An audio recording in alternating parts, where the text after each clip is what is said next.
Welcome to Deep Cuff Channel. Russian army began to flee from the territory of Ukraine. Heroic Ukrainian soldiers rush to victory. Russian President Vladimir Putin has decided to hold an emergency meeting with his team. News from the Solder and Bakhmut region points to new conflicts. Ukrainian Defense Minister Alexei Reznikov warned of the impending Russian attack. Ukrainian President Volodymyr Zelensky believes that NATO will determine the fate of the war. As the war expands day by day, the Ukrainian army is trying to use new strategies against the Russian troops. New aids are on the way.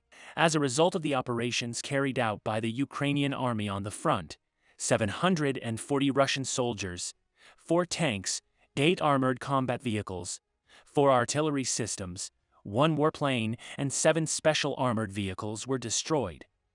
After these losses, the press service of the Ukrainian Special Operations Forces published a new update on the state of the war in the Luhansk region.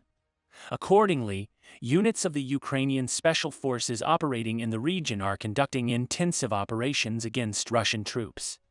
It is claimed that the main targets of the attacks were the Russian Wagner Group and the command centers used by the group. Meanwhile, Luhansk Oblast head of military administration Serhiy Haidai also made statements about the situation in the Luhansk region.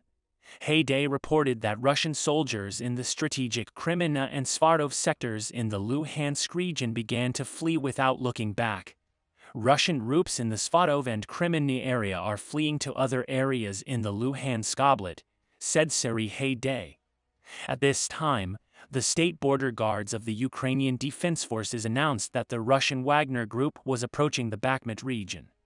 It has now been officially reported that the Russian army is trying to seize the Bakhmut region after the Solder region.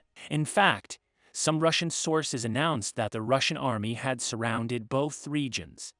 It is known that at the moment, the troops of the Russian army are located in the west, north, and south of Bakhmut. It is currently unknown from which region the Russian army will launch its main offensive. However, the Ukrainian state border guards announced that they carried out major operations against Russian troops in the Bakhmut region and managed to neutralize 9 Russian soldiers.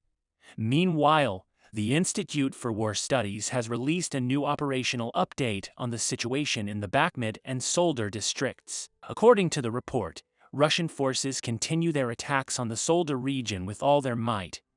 ISW researchers reported that Russian forces were making progress on part of Solder, but Ukrainian soldiers in the area continued to resist Russian attacks. All available evidence indicates that Ukrainian forces are no longer providing an organized defense at Solder, the ISW report said.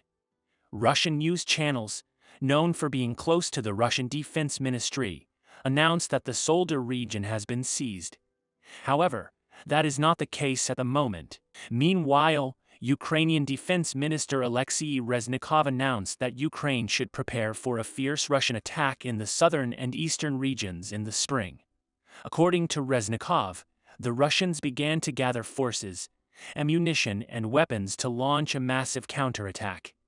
In line with Reznikov's statements, the head of the press center responsible for the joint coordination of Ukraine's southern defense forces, Natalia Humeniuk, reported that the Russian army began to conduct reconnaissance attacks against the Ukrainian army using missiles and unmanned aerial vehicles.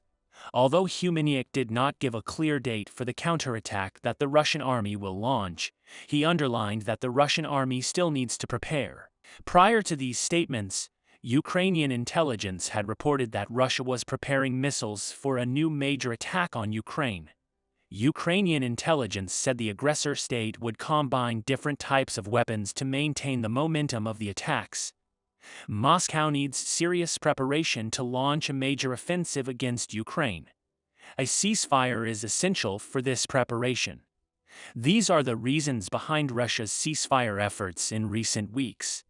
Ukrainian and foreign military experts say that Russia needs several months to replenish its army units and increase the number of mobilized forces. Military experts say the Kremlin is expected to launch another major offensive in Ukraine this spring. In this context, Some sources state that Russian President Vladimir Putin wants to establish an army of 2 million people. These allegations were made directly by Ukrainian Defense Intelligence. Defense Intelligence of Ukraine noted that Russia is actively preparing for the announcement of the next wave of mobilization.